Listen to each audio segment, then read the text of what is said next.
What if Naruto joined Akatsuki Part 8? Chapter 8. Kakashi checked the time by the sun one more time. It was at least 2 minutes over.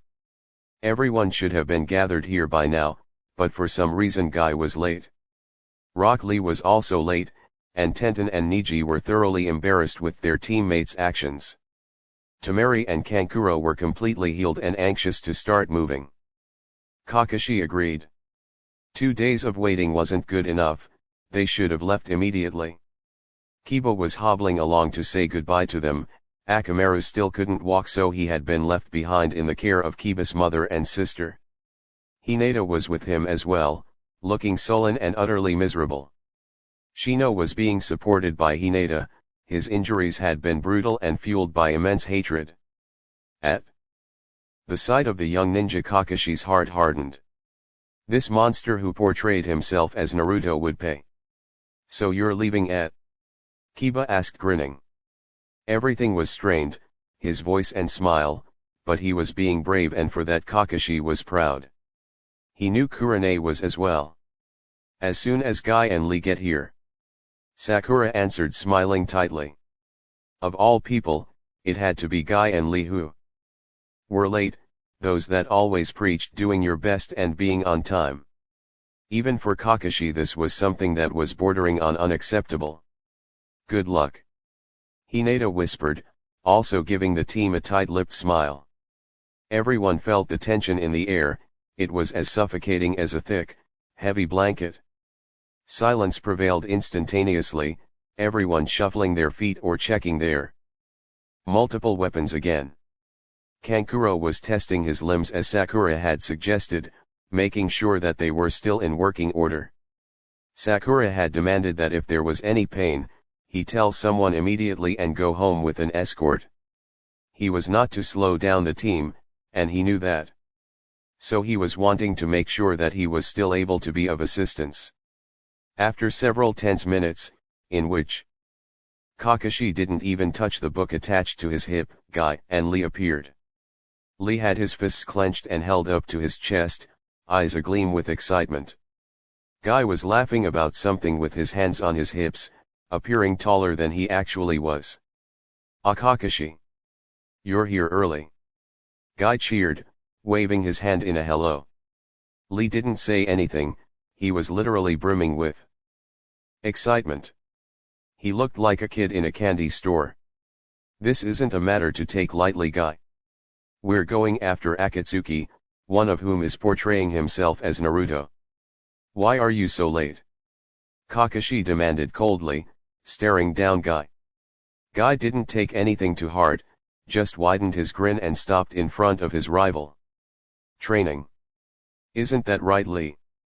Guy answered immediately, happily looking at his student. "Right, sensei," Lee shouted. Kakashi winced at the volume and took a step back. "Oh, it's you three. Back on your feet? Good job." Guy congratulated Hinata, Kiba, and Shino. They thanked him hesitantly and tried to attempt a smile. "Kakashi, are we ready?" Guy asked, turning around on his feet.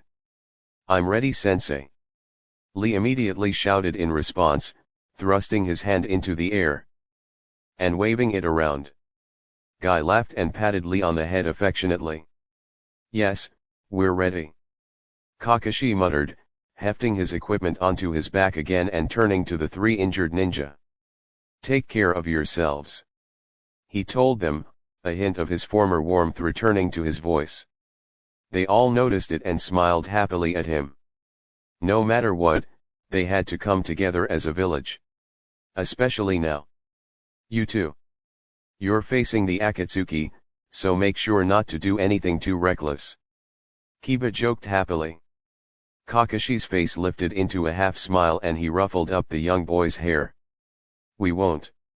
You have my word," he vowed before turning to the others and gesturing them on towards the gate. The 3 ninjas waited until they couldn't see the others anymore, and then even longer. After that, Kakashi turned to Guy as soon as the leaf was out of sight. "Where were you this morning?" he asked coolly, refusing to be goaded into anything by Guy. Sometimes he was a real nuisance with that, and he especially loved challenges, most of all when he wasn't the one who had suggested them. Kakashi refused to allow him that pleasure. Training. We have a big task ahead of us, and we need the power of youth more than ever. Guy shouted the last part enthusiastically, thrusting his fists into the air in a declaration of power and excitement. Kakashi wasn't the least bit impressed. So shouldn't you have spared that energy instead? Kakashi asked tiredly, wondering why he'd even brought it up. Speaking to Guy could be like speaking to a brick wall. Naruto. You're late to find the ninja who's impersonating Naruto. A small voice in the back of Kakashi's mind reminded him. He locked his jaw tight at the thought, the image of the dying ninja racing through his mind. He wouldn't let his image be spoiled by some brat who didn't know what a wonderful, brilliant ninja Naruto had been. Training gives you more energy, Kakashi. You should know that, isn't that right, Lee? Guy shouted at his student, who turned around immediately in a whirl of dust and shouted, "Yes, sensei." Guy laughed and congratulated Lee before walking on at an even faster pace, exclaiming that their destination was in reach if they just hurried on. I don't even know where he gets all this enthusiasm from. Tenten groaned as she stared at her teammate and her team leader. Niji gently propelled her forwards. We've got a long way to go yet, and if we want to make it today then we need to follow their example. Niji told her not unkindly. Tenten looked to her sane teammate and nodded in agreement, face set into hard lines. Whatever happened, they had to get there as soon as possible. Who knew what was going on with Gaara? They first went to the place where the two ninja had attacked Temari and Kankuro, searching for anything to help them track the pair. The mountain range the witnesses had described was large and spanned many kilometers. If they wanted to find the missing Kazekage quickly, they had to use Kakashi's dogs to track them down if possible. If not, Kakashi had told them all to look for seals, as that was the most logical step for the akatsuki to take. They reached the rocky outcrop and didn't even recognize it as a place where something terrible had happened. It was silent and calm, the wind gently scattered tiny loose stones over the hard surface. The forests on either end retreated, and Sakura and Sasuke both looked to where they had last seen the ninja impersonating Naruto. At least, they hoped Kakashi's theory was right. It had to be. If we don't find anything here, we'll go to where Kiba and the others were attacked. Span out and go in groups, we don't want any nasty surprises. Kakashi ordered. Guy nodded, for once acting seriously, and went off with Lee. Tenten and Niji paired up, while the Sand sibling stayed closer than a thief with his gold. Sakura and Sasuke naturally paired up, and Kakashi was alone. He sighed unhappily, but shrugged it off. He quickly summoned Pakun and told him about what had transpired so far. So we're sure this ninja is impersonating Naruto? Pakun asked after quietly listening to every word Kakashi had to say. He nodded seriously, eyes hardening at the thought. I saw Naruto dying, the akatsuki had no real interest in his life. They could have easily extracted the 9 tails from him and left him for dead. There's no other possibility. His voice was as hard as the rocks around him. Pakun turned around and looked at the other ninja, all bent over like old ladies and searching the ground for anything. The akatsuki have gone over the line this time. This is beyond disrespectful. Pakun muttered angrily. He too remembered Naruto, and his memories were of a cheerful, hard-working young lad who never gave up. Pakun was certain Naruto would never go with the akatsuki, they were bad and he was good. It is, and we're going to put a stop to it. Kakashi vowed. After half an hour of thorough searching, nothing had turned up. They trekked to where Kiba and his team had been attacked, and began searching again. Not even 5 minutes had passed until Pakun had found something. He yelped at Kakashi to come and began nosing a black piece of cloth. Is this what we're looking for? Pakun asked uncertainly. Black cloths weren't uncommon, but it was too much of a coincidence for it to be here. It should be. Everyone, stop searching. We have something. Kakashi called out to the others, who all hurried over to the pair. They bent over and looked at the scrap of cloth. It was almost as big as Kakashi's little finger, barely anything, yet apparently it was enough for Pakun to have picked up. Is it theirs? Tenten asked suspiciously. She didn't want any false leads. Too much of a coincidence, it being here. It's got to be. Pakun, can you track it? Kakashi asked the little dog. He sniffed at the cloth again and began to scurry around the ground. He lifted his head and looked at Kakashi with large, bright brown eyes. Yeah, I can track it. It leads this way, and by the scent they weren't moving slowly. Pakun informed. Kakashi nodded seriously, packing away the cloth and turned to the others. It looks like we'd better hurry. We don't want them to leave without us, he said, already imagining the shocked face of the impostor just as Kakashi defeats him, preparing to bring the akatsuki back to the leaf to await their justice. It was going to be glorious. It's taking so long. Naruto grumbled, angrily kicking a loose rock. It went clattering over the rocky ground, and the 10 ninja atop the fingers completely ignored Naruto, instead focusing all their energy onto the task at hand. Why aren't they here yet? He grumbled again, louder this time. With every scuttle outside he'd fling his head in the direction, awaiting the doors to open and the leaf ninja to infiltrate their base. He was so excited and tense, the last 3 days had been an absolute nightmare for him. Be thankful they are not. It would greatly disrupt this process. The droning voice of Itaki rang out. Naruto glared at the shadowy ninja before continuing with kicking. Exactly the same rock. It was like an odd game of soccer for him. This is their friend, they should be running to help him. Why aren't they here? It doesn't take this long. Naruto complained angrily, glaring at the rock and imagining the leaf's ninjas' faces on it. He could see them all, swirling about and laughing at him. He kicked it so hard the rock splintered and broke apart into thousands of tiny pieces. Good job, you just broke your toy. Hyden chuckled. Shut up. Naruto snapped, whirling around in a storm of black cape. Hyden only chuckled further at his outburst, but remained silent nonetheless. Come on guys, we only have half a day left. Let's not ruin it now. Karasu muttered. It seemed that her words went unheard, and she didn't feel like arguing. She wanted this to work quickly, so that when the leaf ninja finally did arrive, they could have a present waiting for them. There are plenty of rocks around, use those. Kakashi grunted. If the rocks are life-sized ninja, then I'd happily go for them. Naruto defended. If he had been an animal, he would most certainly have his hackles raised and his fur bristling madly. Silence. Naruto, keep guarding and leave us to this. Their leader's voice commanded. Naruto grumbled obscene things under his breath and retreated to the furthest, darkest corner he could find. He glared at Akatsuki standing tall on the fingers and began to wonder if he shouldn't have been up there himself. I'll track them. He muttered quietly, doing the hand signs to make a shadow clone. I'll track them and see what the hell is going on with them. His shadow clone quietly left through the back exit, something that Karasu had been keen to install, and waited then.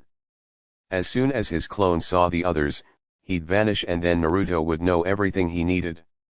They were now truly running, through the forests and going as quickly as they could until they reached the hidden base. It was a risk they were taking, making themselves burn energy to reach their destination as quickly as possible, but thankfully their chakra stores were rested and as good as could be. When they reached the hideout they planned on retreating and resting for a full half hour, or perhaps an hour depending on their condition, and then attacking. Retreating was the most important factor of that plan, for they didn't know what traps the akatsuki had set to keep their hideout protected from ninja like themselves. Everyone was okay with that plan, they were prepared to wait, all except for Kakashi. He had acted happy with the plan, satisfied even, but everyone could see the anger boiling just beneath the surface. If needed, Guy had arranged for himself, Niji and Sasuke to hold Kakashi and keep him with the others. If worst came to worse, Sakura would knock him out with her medical jutsu, just long enough for them all to rest. Naturally, Kakashi wasn't privy to this plan. They had been traveling for several hours now, and it was just beginning to become midday. Sakura looked around her and decided this was a good place to rest for lunch. If they didn't eat, their energy stores would be replenished a lot slower. Lunch, she called out. Just loud enough for their group to hear, but hopefully not loud enough for spying ninjas. It was always wise to assume that they were being watched and act accordingly, that Sakura had learned from both Kakashi and Tsunade. Everyone stopped on their respective tree limbs and hurried over to Sakura's. She'd stopped on an extra wide one, with enough room for everyone to dangle their legs over the side and enjoy some sandwiches. They all carried their own food, and so sat down immediately and began to dig into their food. Without collaboration, they all let out a tired breath at the same time. The worry was nagging away at them, especially the Sand siblings, and they all wanted to get this lunch over as quickly as possible. For an instant Sakura thought she saw eyes in the forest, standing right across from them. Startlingly blue, as deep as a sky without clouds. Naruto's eyes. Sakura gasped and dropped her lunch. Sasuke and Kakashi were instantly alert, staring at her and then the place where her eyes were riveted. The blue eyes were still there, watching silently and never blinking. Sakura, what is it? Sasuke asked, hand already resting over where his kunai were. Kakashi was prepared to lower his mask and reveal the Sharingan. Don't you see them? The eyes, right there, right over there. Sakura turned to Sasuke to speak and then back to where the eyes were to point at them, yet when she looked again they had vanished without a trace. Sasuke and Kakashi stared at her with concern. The other ninja hadn't noticed that anything had transpired, it had all happened so quickly and with muted whispers. Sakura continued to stare at the now empty tree branch, her eyes wide with concern for herself. Was she going mad? Kakashi sighed heavily and ran a hand through his silver hair. It's the nerves, he told her gently, before splitting his lunch into two and sharing it with Sakura. She smiled gently and accepted it, not wanting to mention that she was certain those eyes had been Naruto's. She had most probably seen things, it wasn't anything to concern herself with. A slight breeze picked up and lifted Sakura's hair from behind her neck. The air carried with it the scents of the forest, of moist moss and of fallen leaves decomposing, of the pines and the oaks and all the other trees that shared this forest.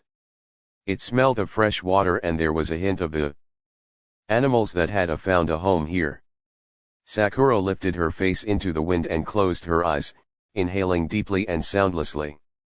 She had to relax, she had to calm down before she did something stupid or saw something stupid. She calmed her racing mind, it had begun to hurt as soon as the eyes had disappeared.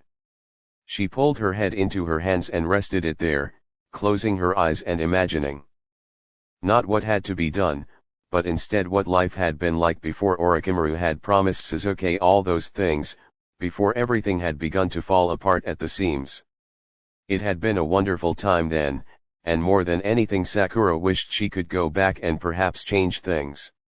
What, she didn't know. However, she felt this overwhelming sensation that she could have done something to change the outcome. Kakashi's gently hand on her shoulder pulled her out of her wonderful daydream, and she looked up at him blinking. It's time to go, he told her before pulling himself to his feet.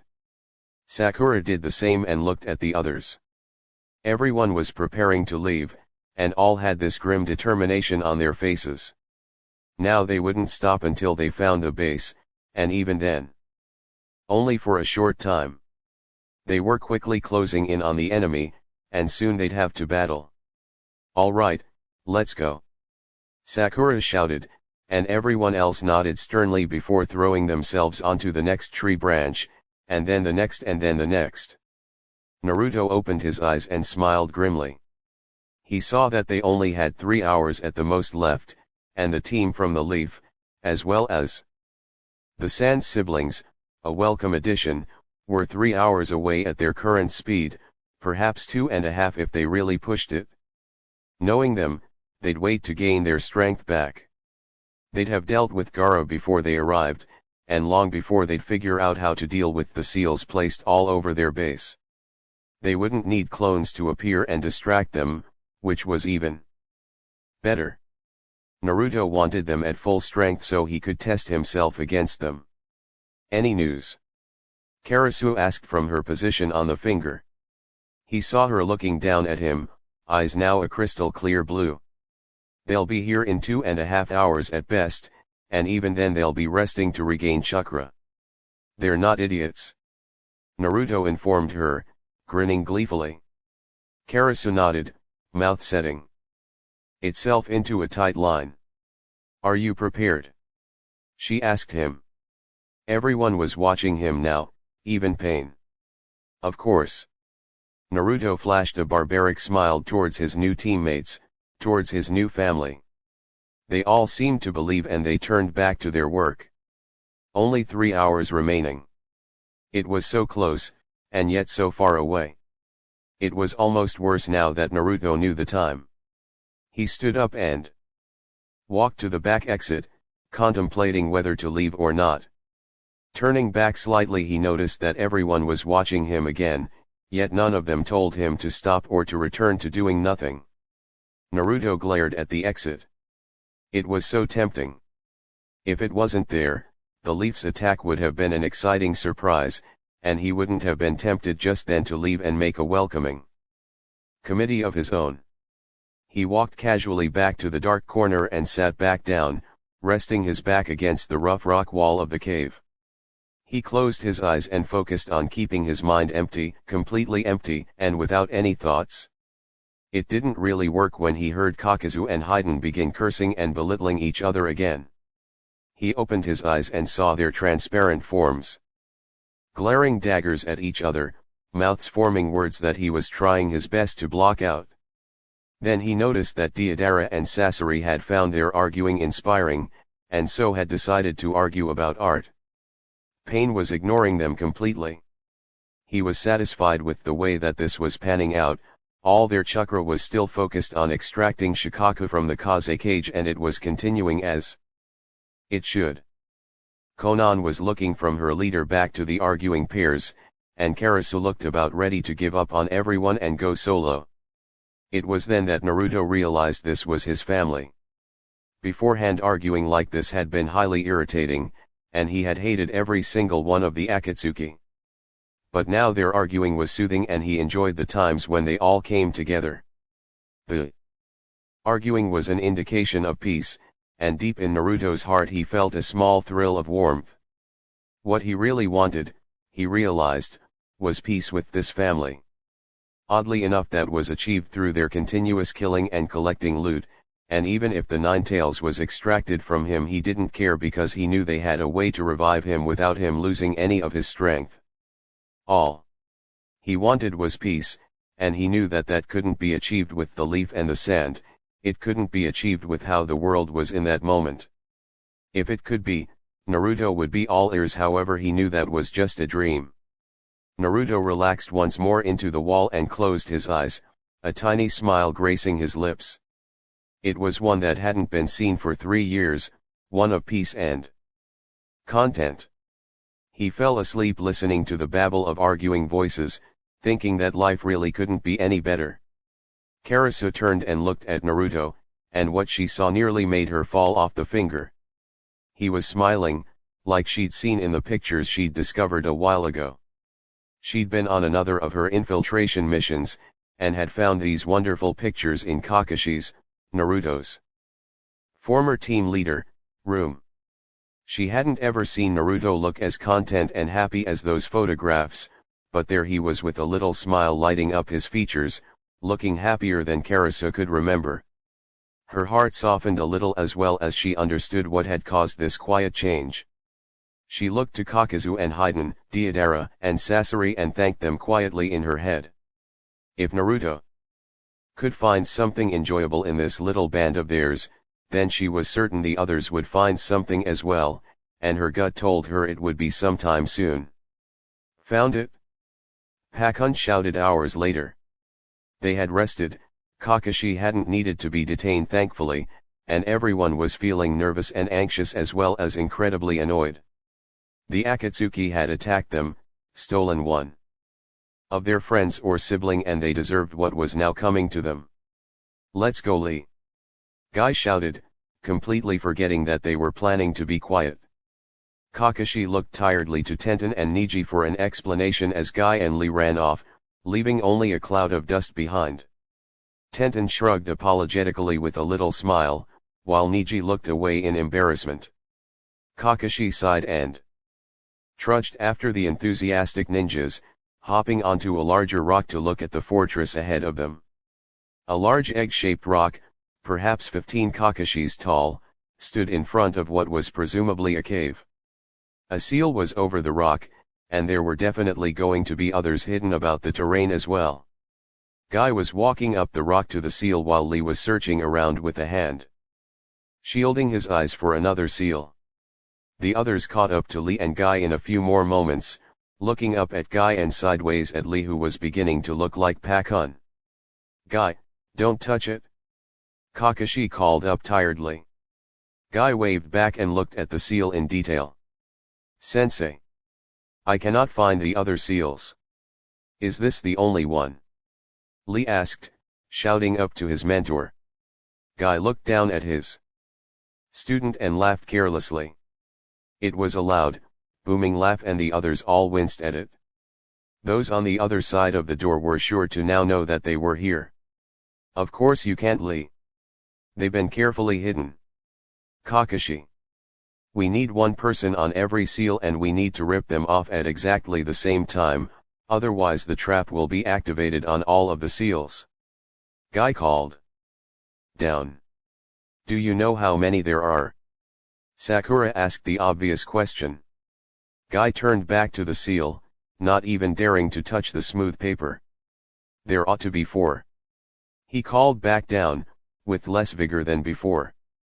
He was beginning to realize the situation they were in, and the immense trust that was being placed in the leaf to return the Kaze cage back to the sand without harm. All right. Lee, Tenten and Niji, go to the other 3 seals. Pakun will guide you. Once you've found it, give a signal. Kakashi informed Team Guy. Right. They shouted together, before being led off by Pakun into the nearby bushes. Now Kakashi turned to his remaining teammates. We will need to stand guard here, in case anything happens. Be prepared, this isn't a normal situation we're in. This is the Akatsuki, S-ranked criminals. They'll kill you if they can, so don't hold back. He gave them the last piece of advice before he became silent and staring at the rock. He pulled down his mask and activated the Sharingan. Sasuke activated his as well and found he couldn't see inside the base. He took a deep breath, mentally preparing himself for what was to come. Sounds like they're getting ready. Naruto sighed, sitting up from his sleeping position and stretching his arms and hands luxuriously above his head. Everyone had disappeared, the cavern was silent, and Karasu was staring at the large rock that was currently acting as a door. She looked calm and her eyes were slowly drooping shut. However, Naruto saw that they were now as black as fresh ink, and he knew that she was prepared to battle. Of course. The seals were made easier, by you, I'm assuming. They'll get in with no trouble. Karasu sighed, leaning against the statue. Gaara's unmoving body was laying on the ground, face turned towards the door as if mocking those who would come through it. Naruto walked casually over to the body and sat on it, staring at the lifeless form. He poked the cheek, and nothing moved. Did a good job here. Naruto congratulated dryly. Couldn't be helped. Karasu informed him, taking note of his tone. Naruto looked up at her with darkened eyes. I didn't meant it like that, I meant that I wished I was the one to kill him. Naruto admitted shamelessly. Karasu shrugged gracefully. Then you should have been the one up there. I can't help it if the leaf are as slow as snails. She yawned, holding a hand over her mouth. They lapsed into silence once more, until there was a loud booming noise and the door rolling away from the opening, letting the late afternoon sunlight flood in and illuminate the scene in front of them. What the?